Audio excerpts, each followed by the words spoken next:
Hi friends, welcome to Shamees kitchen. എല്ലാവർക്കും സുഖമാണല്ലോ. ഇന്നത്തെ നമ്മുടെ സ്പെഷ്യൽ എന്ന് പറയുന്നത് വെണ്ടയ്ക്ക കൊണ്ട് വളരെ രുചികരമായിട്ട് ചോറിൻ്റെ കൂടെ സൂപ്പറായിട്ട് സൈഡായിട്ട് എടുക്കാൻ പറ്റുന്ന നല്ലൊരു വെണ്ടയ്ക്ക പൊരിയലാണ് കേട്ടോ. അപ്പോൾ ഇതിൻ്റെ ഡീറ്റെയിൽസ് ഒന്നും മിസ്സാകാതിരിക്കാൻ വേണ്ടിയിട്ട് എല്ലാവരും ഒന്ന് സ്കിപ്പ് ചെയ്യാതെ കണ്ടേക്കണം. കൂടെ തന്നെ ഈ വീഡിയോ ഒന്ന് ലൈക്ക് ചെയ്യാനും നമ്മുടെ ഷമീസ് കിച്ചൻ ചാനൽ ഇതുവരെയും സബ്സ്ക്രൈബ് ചെയ്യാത്തവരാണെന്നുണ്ടെങ്കിൽ പ്ലീസ് ഒന്ന് സബ്സ്ക്രൈബ് കൂടി ചെയ്തേക്കണേ. കൂടെ തന്നെ തൊട്ടടുത്ത് കിടന്ന ബെല്ലൈക്കനിൽ ഓൾ മറക്കാതെ ഒന്ന് പ്രസ് ചെയ്തേക്കണം. എങ്കിൽ മാത്രമേ ഞാൻ അപ്ലോഡ് ചെയ്യുന്ന വീഡിയോസ് എല്ലാം നിങ്ങൾക്ക് കറക്റ്റായിട്ട് നോട്ടിഫിക്കേഷൻ ലഭിക്കത്തുള്ളൂ. എന്നാൽ ശരി, നമുക്ക് വേഗം തന്നെ റെസിപ്പിയിലേക്ക് പോയാലോ. നമ്മുടെ ഈ വെണ്ടയ്ക്ക പൊരിയൽ തയ്യാറാക്കി എടുക്കാനായിട്ട് ഞാനിപ്പോൾ ഒരു 350 ഗ്രാം അളവിൽ വെണ്ടയ്ക്ക എടുത്തിട്ടുണ്ട്.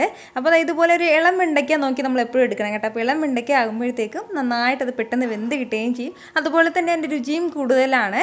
അപ്പോൾ അത് ഈ ഒരു അളവിലാണ് വെണ്ടയ്ക്ക എടുത്തിട്ടുള്ളത്. നന്നായിട്ട് കഴുകി വൃത്തിയാക്കി വെച്ചിട്ടുണ്ട്. ഇനി നമുക്ക് ഇതിൻ്റെ ആ ഫ്രണ്ടറ്റവും ആ തുമ്പറ്റവും ഒക്കെ ഒന്ന് കളഞ്ഞതിന് ശേഷം നമുക്ക് ചെറിയ ചെറിയ പീസാക്കിയിട്ടൊന്ന് അരിഞ്ഞെടുക്കാം.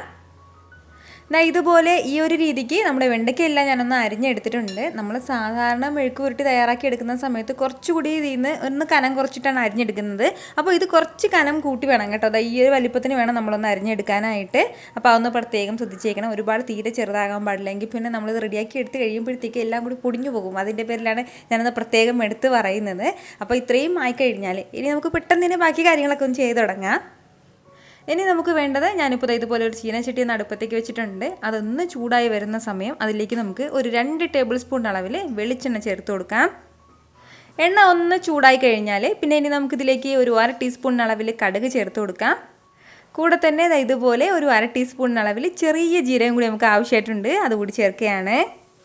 ഇപ്പോൾ നമ്മുടെ ഈ കടുകെല്ലാം ഒന്ന് പൊട്ടി വന്നിട്ടുണ്ട്. ഇതുപോലെ പൊട്ടി തുടങ്ങുന്ന ഈ ഒരു സമയമാകുമ്പോഴത്തേക്കും ഇനി നമുക്കിതിലേക്ക് വേണ്ടത് മീഡിയം സൈസിൽ ഒരു സവാള ഞാനിപ്പോൾ ഇതുപോലെ നീളത്തിൽ അരിഞ്ഞെടുത്തിട്ടുണ്ട്. അത് ചേർത്ത് കൊടുക്കാം.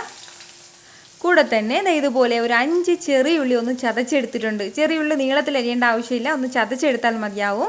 അപ്പോൾ ആ ചെറിയുള്ളിയും കൂടി നമുക്ക് ഇതിലേക്കൊന്ന് ചേർക്കാവുന്നതാണ്. ഇത് രണ്ടും ചേർത്തിട്ട് നല്ല രീതിക്ക് തന്നെ നമുക്കൊന്ന് വഴറ്റി കൊടുക്കാവുന്നതാണ്. അതായത് ഈ ചെറിയ ഉള്ളിയും അതുപോലെ തന്നെ നമ്മുടെ സവാളയൊക്കെ ഒന്ന് വഴണ്ട് തുടങ്ങിയാൽ മതിയാവും. ഒരുപാട് അതിൻ്റെ കളറൊന്നും മാറ്റേണ്ട ആവശ്യമില്ല. 1 മിനിറ്റ് നമുക്ക് ഇതുപോലെ ഒന്ന് വഴറ്റി കൊടുക്കാം. ഫ്ലെയിം ഒന്ന് മീഡിയത്തിൽ വെച്ച് കൊടുത്തിട്ട് ഇതുപോലെ ഒരു അല്പസമയം ഞാനൊന്ന് വഴറ്റി കൊടുത്തിട്ടുണ്ട്. അപ്പോൾ ഇനി നമുക്കിതിലേക്ക് ഇതുപോലെ ഒന്ന് ഈ ഒരു രീതിക്ക് ഒന്ന് കുഴഞ്ഞു കഴിഞ്ഞാൽ, നമ്മുടെ സവാളയൊക്കെ ഒന്ന് കുഴഞ്ഞു കഴിഞ്ഞാൽ ഇനി നമുക്കിതിലേക്ക് നമ്മുടെ വെണ്ടയ്ക്ക ചേർക്കാവുന്നതാണ്. വെണ്ടയ്ക്കയും ചേർത്ത് കൊടുത്ത ശേഷം നല്ല രീതിക്ക് തന്നെ നമുക്ക് വീണ്ടും ഒന്ന് വഴറ്റി കൊടുക്കാം. നന്നായിട്ട് നമ്മുടെ ആ ഒരു വെണ്ടയ്ക്കയുടെ ആ ഒരു സ്റ്റിക്കിനെസ്സൊക്കെ ഒന്ന് മാറുന്ന രീതിക്ക് ഒന്ന് വഴറ്റി കൊടുക്കേണ്ടതായിട്ടുണ്ട്. കൈയെടുക്കാതെ തന്നെ നമുക്കൊന്ന് ഇളക്കി കൊടുക്കാവുന്നതാണ്. പെട്ടെന്ന് തന്നെ ആ ഒരു സ്റ്റിക്കിനെസ്സൊക്കെ ഒന്ന് മാറിക്കിട്ടും കേട്ടോ. ഈ ഒരു രീതിക്ക് ഞാൻ കുറച്ച് സമയം ഒന്ന് വഴറ്റി കൊടുത്തിട്ടുണ്ട്. അത്രയും സമയം കൊണ്ട് തന്നെ നമ്മുടെ വെണ്ടയ്ക്കയെല്ലാം നന്നായിട്ടൊന്ന് വെന്തിട്ടുണ്ട് കേട്ടോ. അതുപോലെ തന്നെ നമ്മുടെ ഈ സവാള എല്ലാം ഒന്ന് കളറൊക്കെ ഒന്ന് മാറി കിട്ടിയിട്ടുണ്ട്. ഈ ഒരു സമയം ആകുമ്പോഴത്തേക്കും ഇനി നമുക്കിതിലേക്ക് മസാലകൾ ചേർത്ത് കൊടുക്കാം. ഇതുപോലെ 1 ടീസ്പൂൺ അളവിൽ മുളക് പൊടി ചേർക്കുകയാണ്. ഇത് അത്യാവശ്യം നല്ല എരിവ് കുറഞ്ഞിട്ടുള്ള മുളക് പൊടിയാണ്. അതിൻ്റെ പേരിലാണ് ഈ ഒരു അളവിൽ ചേർക്കുന്നത്. നല്ല എരിവുള്ളതാണെന്നുണ്ടെങ്കിൽ 1/2 ടീസ്പൂൺ അളവിൽ മതിയാവും. നമ്മളിതിലേക്ക് പച്ചമുളക് ചേർക്കുന്നില്ല. കൂടെ തന്നെ പിന്നെ വേണ്ടത് ഒരു 1/2 ടീസ്പൂൺ അളവിൽ മഞ്ഞൾപ്പൊടിയും കൂടിയാണ്. കൂടെ തന്നെ പിന്നെ ഇനി നമുക്കിതിലേക്ക് വേണ്ടത് ഇതുപോലെ ഒരു 5 വെളുത്തുള്ളി അല്ലിയാണ്. അതൊന്ന് ചതച്ചെടുത്തിട്ടുണ്ട്. ആ വെളുത്തുള്ളി അല്ലിയും കൂടി ചേർക്കാം. ഇതുപോലെ തന്നെ നമ്മുടെ വെണ്ടയ്ക്കും ആവശ്യമായിട്ടുള്ള ഉപ്പും കൂടി ഈ ഒരു സമയം ചേർക്കാവുന്നതാണ്. ഇനി ഇതിനോടൊപ്പം നമുക്ക് കുറച്ച് കറിവേപ്പിലയും കൂടി ചേർക്കാവുന്നതാണ്. എന്നിട്ട് നമുക്ക് നല്ലതുപോലെ തന്നെ ഒന്ന് വരട്ടിയെടുക്കാവുന്നതാണ്. നന്നായിട്ട് തന്നെ ഫ്ലെയിം ഇപ്പോൾ മീഡിയത്തിലാണ് വെച്ച് കൊടുത്തിട്ടുള്ളത്. നമ്മുടെ ഈ ഒരു മുളക് പൊടിയുടെയൊക്കെ ആ ഒരു പച്ചമണം മാറുന്നത് വരെ നന്നായിട്ട് 2-3 മിനിറ്റ് കൂടി നമുക്കൊന്ന് വഴറ്റേണ്ടതായിട്ടുണ്ട്.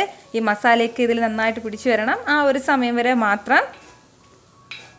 നമ്മൾ സാധാരണ മെഴുക്ക് പുരട്ടി തയ്യാറാക്കുന്നതിൽ നിന്നും ഒരു വ്യത്യസ്തമായിട്ടുള്ള ടേസ്റ്റിലാണ് കേട്ടോ നമുക്കിത് കിട്ടുന്നത്.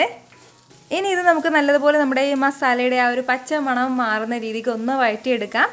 ഈ മസാലയെല്ലാം നമ്മുടെ ഈ വെണ്ടയ്ക്കയിൽ നന്നായിട്ടൊന്ന് പിടിച്ചിട്ടുണ്ടാവണം. അതായത് ഇപ്പോൾ വെണ്ടയ്ക്കൊക്കെ നന്നായിട്ടൊന്ന് വെന്തിട്ടുണ്ട്.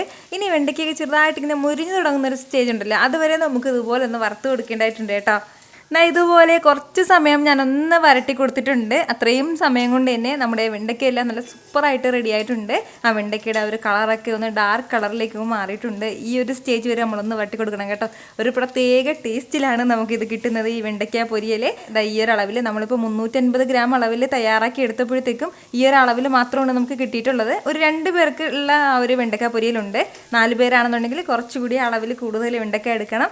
ചൂട് ചോറും ഇതുപോലെ ഒരു വെണ്ടയ്ക്ക പൊരിയലും കുറച്ച് തൈരും ഉണ്ടെങ്കിൽ പിന്നെ വേറെ ഒന്നും വേണ്ട നമുക്ക് ചോറിൻ്റെ കൂടെ. ഉറപ്പായിട്ടും ഇതുപോലൊരു വെണ്ടയ്ക്ക പൊരിയൽ നിങ്ങൾ ട്രൈ ചെയ്ത് നോക്കിയിട്ട് നിങ്ങളുടെ ഫീഡ്ബാക്ക് എനിക്കൊന്ന് മറക്കാതെ അറിയിച്ചേക്കണം കേട്ടോ.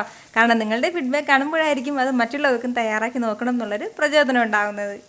അപ്പോൾ ഈ വീഡിയോ ഇഷ്ടമായാൽ എല്ലാവരും ഒന്ന് ലൈക്ക് ചെയ്യാനും കൂടെ തന്നെ നിങ്ങളുടെ ഫ്രണ്ട്സിനും ഫാമിലിക്കും എല്ലാവർക്കും ഇതൊന്ന് ഷെയർ കൂടി ചെയ്ത് കൊടുത്തേക്കണം. ഇതുപോലുള്ള റെസിപ്പിക്ക് വേണ്ടിയിട്ട് ഷമീസ് കിച്ചൻ ചാനൽ ഫോളോ ചെയ്യാനും സബ്സ്ക്രൈബ് ചെയ്യാനും ആരും മറക്കരുത്. വീണ്ടും നല്ലൊരു ഉഷാർ വീഡിയോ ആയിട്ട് നാളെ 2 മണിക്ക് കാണാം കേട്ടോ. അപ്പോൾ അതുവരെയ്ക്കും എല്ലാവരും ഹാപ്പി ആയിട്ടിരിക്കുക, സന്തോഷമായിട്ടിരിക്കുക, എല്ലാവരും സേഫ് ആയിട്ടിരിക്കണം. Take care friends. ടാറ്റാ.